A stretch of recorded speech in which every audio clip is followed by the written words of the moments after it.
सबसे पहले इस टाइटल को समझते हैं। यहाँ हम बात करने वाले हैं कि अभी हाल ही में उत्तरी पूर्वी क्षेत्र में जो चुनाव हुए भारत के, वहाँ बीजेपी ने ज़बरदस्त जीत हासिल की है। उसके संबंध में सीपिंग सैफरन, सीप का मतलब होता है रिसाव, सीप का मतलब होता है धीरे धीरे किसी चीज़ का और फैलते जाना, उसका और ज़्यादा प्रसार होना। सैफरन, सैफरन का मतलब होता है केसरिया या भगवा। ये आया है बीजेपी पार्टी के लिए कि लगातार बीजेपी का जो है प्रसार या फैलाव होता जा रहा है। The BJP is primed to be back. देखो, प्राइम का मतलब है यहाँ पे एक तरीके से फिर से आप जो है बहुत ही मजबूत हो, स्ट्रॉन्गेस्ट होना, या आप कह सकते हो कि मोस्ट सक्सेसफुल होना। The BJP is primed to be back in power. तो बीजेपी एक बहुत ही सफल पार्टी के रूप में फिर से सत्ता में वापस आ गई है। कहाँ पर? In the 3 north east state, 3 उत्तरी पूर्वी राज्यों में। Voters in 2 north eastern states, Nagaland and Tripura, कि नागालैंड और त्रिपुरा में वोटर्स जो हैं उन्होंने gave the BJP and it's partners, उन्होंने बीजेपी और बीजेपी के सहयोगी दलों को जो है एक बार फिर से मौका दिया है। टर्म का मतलब होता है कार्यकाल। इंस्टीड ऑफ का मतलब है के बजाय। ब्रिंगिंग इन, ब्रिंग इन का मतलब है किसी को लाना। द चेंज यानी कि बदलाव लाने की बजाय नागालैंड और त्रिपुरा के जो वोटर्स हैं उन्होंने एक बार फिर से बीजेपी और उसके सहयोगी दलों को मौका दिया है। Instead of bringing the change their Challengers, यानी कि बीजेपी और उसके जो सहयोगी दल हैं उनको जो चुनौती देने वाली पार्टीज़ थी उन्होंने जो प्रॉमिस किया था, यानी कि जो चैलेंजर्स पार्टी हैं उनका कहना था कि अब नागालैंड और त्रिपुरा की जो जनता है वो बदलाव लाएगी। तो नागालैंड और त्रिपुरा की जनता ने ऐसा नहीं किया, उन्होंने बीजेपी और उनके सहयोगी दलों को ही वोट दिया। For the BJP the results are a reward for its sustained work. देखो, सस्टेन्ड का मतलब होता है लगातार, कि बीजेपी के लिए जो परिणाम आए हैं वो एक तरीके से पुरस्कार हैं। किस चीज़ का? उसके द्वारा लगातार जो काम किए गए उन कामों का। एंड एनहेंस, एनहेंस का मतलब है और बढ़ाना। इट्स क्लेम, क्लेम का मतलब है दावा। और ये जो चुनाव परिणाम हैं ये बीजेपी के दावे को और मजबूत करते हैं। कौन सा दावा? To be a preeminent, preeminent होने का मतलब होता है ग्रेटेस्ट होना, नेशनल पार्टी। तो बीजेपी जो दावा करती है कि हम ग्रेटेस्ट नेशनल पार्टी हैं, इस दावे को ये चुनाव परिणाम और मजबूती देते हैं। In Tripura the party and its regional ally, ally का मतलब है आपका सहयोगी। तो त्रिपुरा में बीजेपी पार्टी और उसका जो सहयोगी दल है, द इंडिजिनस पीपल्स फ्रंट ऑफ त्रिपुरा। तो सहयोगी दल का नाम क्या है? Indigenous People's Front of Tripura. Won 33 seats. तो त्रिपुरा में बीजेपी और उसके सहयोगी दल ने मिलकर कितनी सीटें जीती? 33 सीटें। 9 फ्यूअर देन इन 2018, यानी कि 2018 में जितनी सीटें जीती थी उनसे 9 सीट कम रही, but 2 more than the majority mark. Majority mark का मतलब है बहुमत, लेकिन जितना बहुमत चाहिए उससे 2 सीटें ज़्यादा ही मिली। The seat sharing deal that the left Front and Congress struck. देखो क्या लिखा हुआ है यहाँ पे? Strike a deal. Strike a deal का मतलब होता है कोई डील करना, कोई समझौता करना। तो कुल मिला के सीट शेयरिंग डील, तो कुल मिला के लेफ्ट फ्रंट और कांग्रेस जो है इन्होंने सीट शेयर करते हुए चुनाव लड़ा था। तो इनका जो गठबंधन था वो काम नहीं आया, did not work for the left. तो कुल मिला के जो लेफ्ट फ्रंट है उसके लिए ये गठबंधन काम नहीं आया, but gave the Congress a fresh lease of life. देखो, लीज ऑफ लाइफ का मतलब एक तरीके से पट्टे पे जीवन मिल जाना। तो कुल मिला के ये जो गठबंधन हुआ उससे लेफ़्ट फ्रंट को तो खासा फ़ायदा नहीं हुआ, लेकिन उससे एक तरीके से कांग्रेस को फिर से जीवन मिल गया। The left Front won 11, 5 fewer than the 16 it won in 2018, कि लेफ्ट फ्रंट ने 11 सीटें जीती। तो 11 सीटें जो जीती ना, ये 5 कम थी 2018 की तुलना में, यानी कि 2018 में लेफ्ट ने 16 सीटें जीती थी।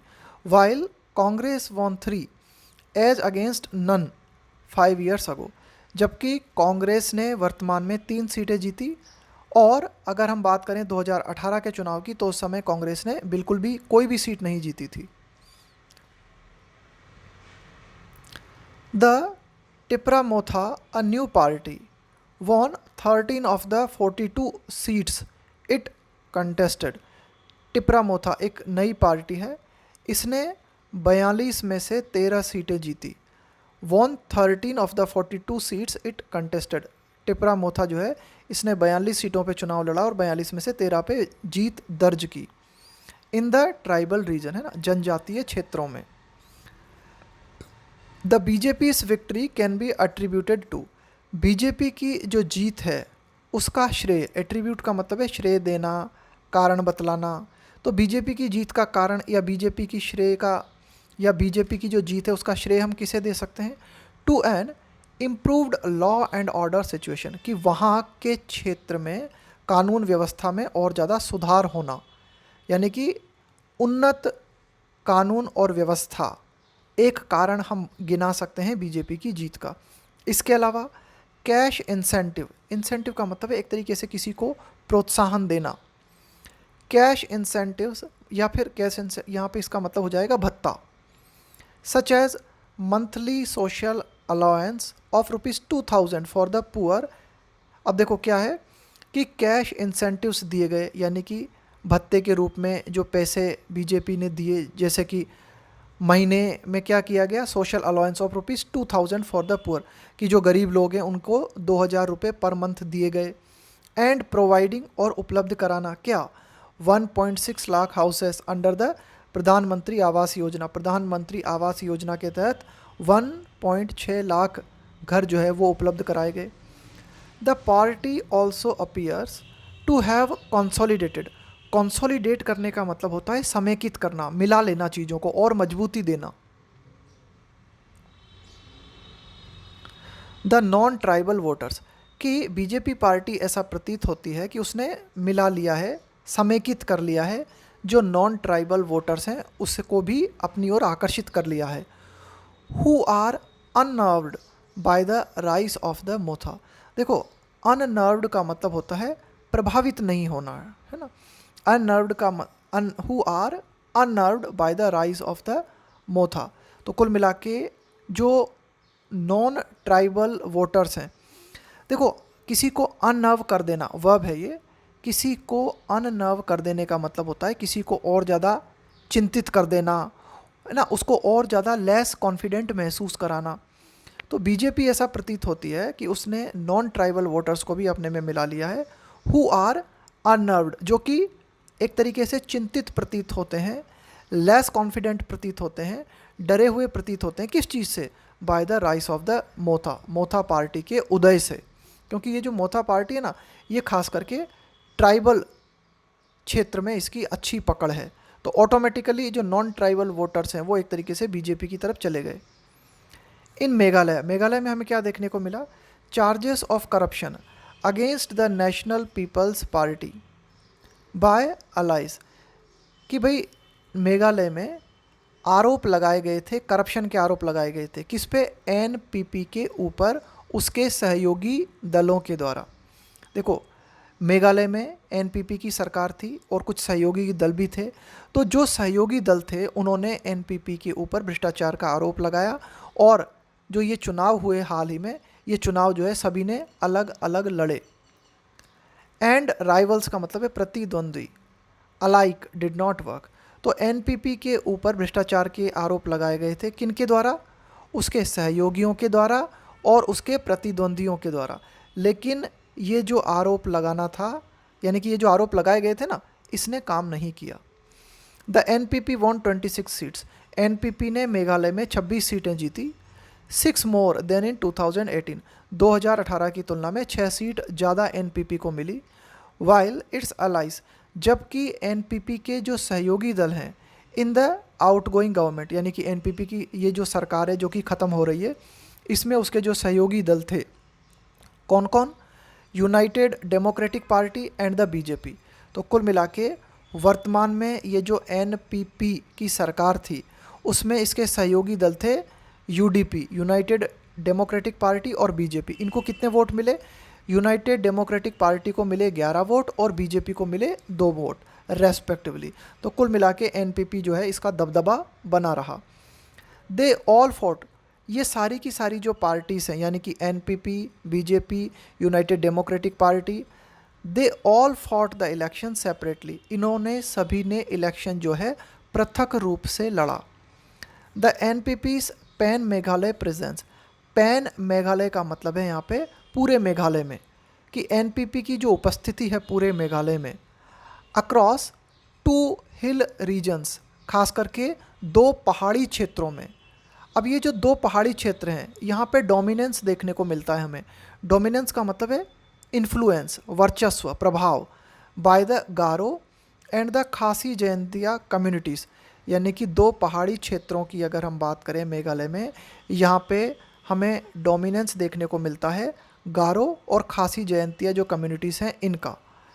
Kept it in good instead, तो ये जो गारो और खासी जयंतिया कम्युनिटीज़ हैं इन्होंने एनपीपी को सही हालत में बनाए रखा।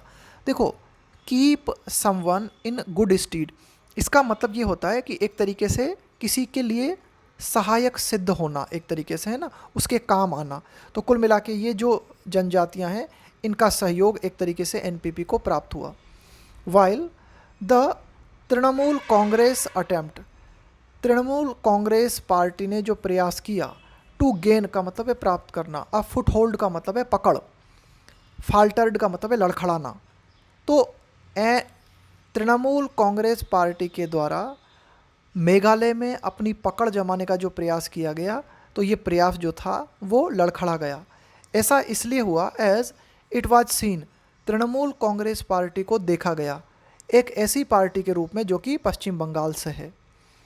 The Congress the only party that had acceptance across the state earlier, यानी कि पूर्व में कांग्रेस पार्टी की अगर हम बात करें तो पार्टी एकमात्र पार्टी थी ये मेघालय में, कांग्रेस जो है एकमात्र पार्टी थी जिसकी पूरे राज्य में स्वीकार्यता थी, यानी कि पूरे राज्य में इसकी एक्सेप्टेंस थी, इसका दबदबा था।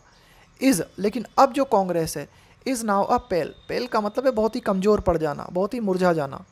Is now a pale shadow of itself, अब की अगर हम बात करें तो मेघालय में कांग्रेस जो है वो बिल्कुल एक तरीके से बहुत ही कमज़ोर हो गई है। विनिंग 5 सीट्स, मात्र कितनी सीटें जीती हैं कांग्रेस ने मेघालय में, 5 सीट। अ ह्यूज फॉल, ये एक बहुत बड़ी गिरावट है from its 2018 tally of 21, tally का मतलब है एक तरीके से संख्या, यानी कि 2018 में 21 सीटें कांग्रेस ने मेघालय में जीती थी, अब जो बहुत ही ज़बरदस्त गिरावट देखने को मिली और मात्र 5 सीटें कांग्रेस को मेघालय में प्राप्त हुई। The Christian community in Meghalaya, Meghalaya में जो क्रिश्चियन समुदाय है कंटिन्यूस, वो लगातार जो है स्केप्टिकल, स्केप्टिकल का मतलब होता है थोड़ा सा डरे हुए होना, थोड़ा सा शंका से भरे हुए होना, ऑफ द बीजेपी। तो कुल मिला के मेघालय में जो क्रिश्चियन समुदाय है वो बीजेपी के प्रति शंका से भरा हुआ नज़र आता है। But it's counter part, counter part का मतलब होता है समकक्ष। जैसे इंडिया में आप कह सकते हो कि इंडिया में मान लो जैसे पीएम नरेंद्र मोदी कौन है, प्राइम मिनिस्टर हैं, ठीक इसी तरह से बांग्लादेश के जो प्राइम मिनिस्टर हैं वो उनके काउंटर पार्ट कहलाएंगे, है ना। काउंटर पार्ट का मतलब होता है कि भाई उनकी भी वही पोजीशन है जो आपकी यहाँ है। तो अगर हम बात करें क्रिश्चियन कम्युनिटी, तो मेघालय में जो क्रिश्चियन कम्युनिटी है वो बीजेपी के प्रति शंका से या डर से भरी हुई नज़र आती है, जबकि क्रिश्चियन कम्युनिटी जो कि नागालैंड में है have warmed up to it. देखो, warm up to someone, warm up to someone का मतलब होता है किसी को लाइक करना, किसी को पसंद करना। हालांकि दूसरी ओर हम क्या देखते हैं, नागालैंड में जो क्रिश्चियन कम्युनिटी है वो बीजेपी को पसंद करती हुई नज़र आती है, यानी कि नागालैंड में बीजेपी को क्रिश्चियन कम्युनिटी का भी सपोर्ट मिला। The NDPP Nationalist Democratic Progressive Party and the BJP have retain का मतलब है कायम रखना, बरकरार रखना, पावर इन नागालैंड। नागालैंड में बीजेपी और एनडीपीपी ने अपनी पावर को बरकरार रखा है।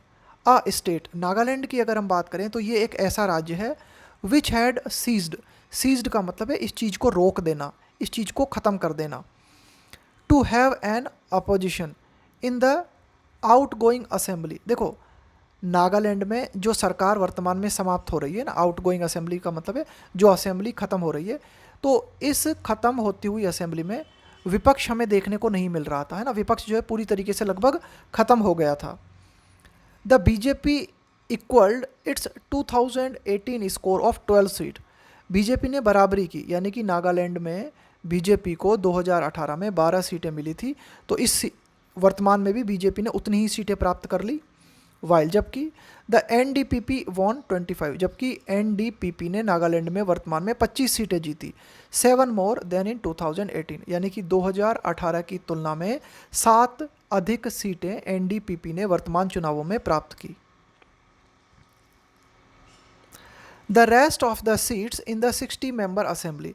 नागालैंड में 60 सदस्यीय विधानसभा है, तो इस 60 मेंबर असेंबली में कुल मिला के 12 सीट तो मिल गई बीजेपी को, 25 सीटें मिल गई एनडीपीपी को, बाकी जो अन्य सीटें हैं वो किनको मिली हैं, बाकी जो अन्य सीटें हैं वो गई हैं किनको, टू स्मॉलर अलाइज का मतलब है यहाँ पे सहयोगी ऑफ द बीजेपी, कि बीजेपी के अन्य जो छोटे सहयोगी दल हैं उन्हें अन्य सीटें प्राप्त हुई हैं। तो इस प्रकार से ये बात पूरी तरीके से खारिज हो गई है। रूल आउट का मतलब है किसी चीज़ को ख़त्म कर देना, उसे खारिज कर देना, समाप्त कर देना, यानी कि इस बात की संभावना जो है वो पूरी तरीके से लगभग ख़त्म हो गई है। किस बात की संभावना? Of any opposition in the new assembly too, कि नागालैंड में जो नई विधानसभा निर्मित होने वाली है इसमें विपक्ष के होने की संभावना जो है एक तरीके से पूरी तरीके से ख़त्म हो गई है, यानी कि कोई विपक्ष नागालैंड असेंबली में हमें देखने को नहीं मिलेगा। ये था हमारा आज का एडिटोरियल।